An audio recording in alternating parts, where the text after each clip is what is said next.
Pemirsa, tim peneliti Universitas Gadjah Mada menciptakan alat pendeteksi virus corona, Ginos, yang hanya butuh biaya Rp25.000.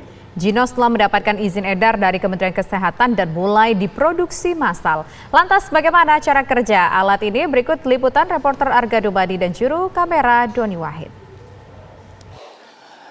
Ya pemirsa, alat Ginos yang dianggap bisa mendeteksi COVID-19 dari hembusan nafas buatan dari Universitas Gadjah Mada ini sudah mendapatkan izin edar dari Kementerian Kesehatan. Lalu sebenarnya bagaimana cara alat ini mendeteksi virus COVID-19 dan sebenarnya apa yang berbeda dari alat ini dibandingkan dengan alat-alat pendeteksi COVID-19 yang sudah ada. Nah, saat ini saya sudah bersama dengan salah satu anggota tim pembuat Ginos COVID-19 ini, sudah ada Dr. Dian. Selamat sore, Dok. Selamat sore, Mas. Ya, baik Dok, ini bisa dijelaskan ini bagaimana cara kerja dari alat Ginos ini, Dok? Oke, ya ini Ginos Bapak Ibu sekalian bisa dilihat bentuknya kotak mungil gini ya, beratnya sekitar 5 kg. Dia bekerja dengan mendeteksi volatile organic compound. Apa itu? Semacam senyawa hidrokarbon hasil metabolisme dari patogen pada saat dia berinteraksi dengan kompon kita sebagai hostnya. Nah, yang dideteksi apa? Yang dideteksi adalah perbedaan polanya, pola spesifik dari masing-masing virus itu. Jadi bukan anunya ya, bukan zat spesifiknya, tapi perbedaan polanya. Nah, perbedaan pola itu kemudian akan dibaca atau diinterpretasikan oleh AI yang terbenamkan di dalam Ginos ini, termasuk di dalam softwarenya itu, yang kemudian dia akan mengambil kesimpulan apakah pasien itu negatif, positif, negatif dengan probability yang lebih tinggi ataupun positif dengan probabilitas yang lebih tinggi. Seperti itu, Mas Arif. Ya, baik, dan ini merupakan salah satu contoh hembusan nafasnya ya, Dok ya. Ini alat sudah dipasangkan dengan kantong udara, ini yang sudah diisi dengan hembusan nafas dari seseorang, begitu ya, Dok ya. Baik. Untuk tingkat akurasinya sendiri, ini seberapa besar tingkat akurasinya, Dok? Ya. Jadi kemarin kan kita sudah 2 penelitian. Yang pertama penelitian kohort itu penelitian longitudinal yang berlangsung panjang untuk mengevaluasi polanya. Di situ kita populasinya karena homogen kita dapat sensinya 98%, spesifisitasnya cuma 92%. Kemudian penelitian kedua yang kemarin menjadi dasar keluarnya izin edar ini, itu adalah uji diagnostik atau uji klinis yang di 8 rumah sakit itu dengan protokol yang sudah diedit habis-habisan oleh komite etik, kemudian oleh tim uji klinis dari Kemkes itu juga sudah mengkritisi dan sudah memberikan masukan perbaikan.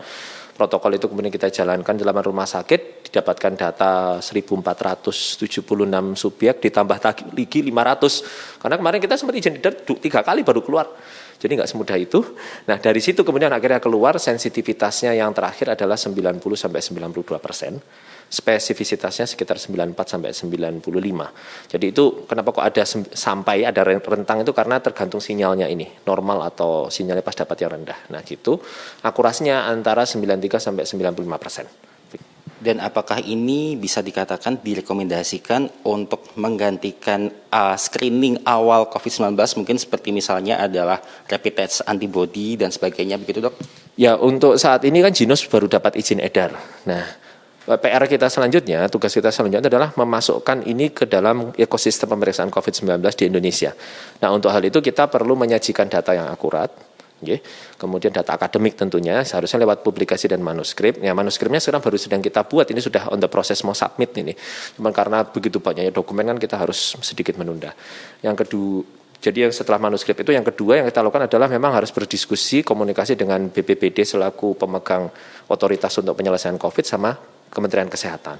Nanti dari situ akan diputuskan rapid test ini kan harusnya masuknya di dalam komponen rapid test ya. Mungkin bisa mendampingi bareng-bareng dengan antigen atau antibody begitu. Tapi kalau istilahnya ada yang bilang di medsos harus menggantikan PCR, tidak, belum terlalu awal, terlalu overclaim kalau mengatakan alat ini kemudian menggantikan PCR saat ini begitu.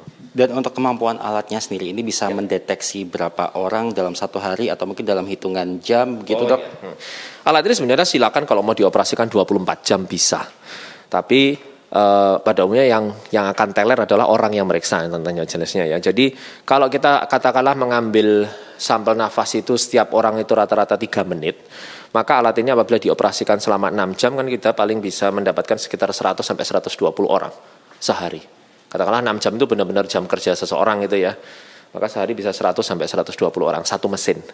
Jadi misalnya katakan alat ini, tapi untuk kapasitas alat ini bisa sampai 100.000 sampai 150.000 kali. Baik, terima kasih banyak Dokter Dian untuk penjelasannya, dan pemirsa itu tadi adalah penjelasan singkat mengenai bagaimana cara kerja dari alat Genos COVID-19 ini. Dari Yogyakarta, Arga Dumadi, Don Wahid, TV One mengabarkan.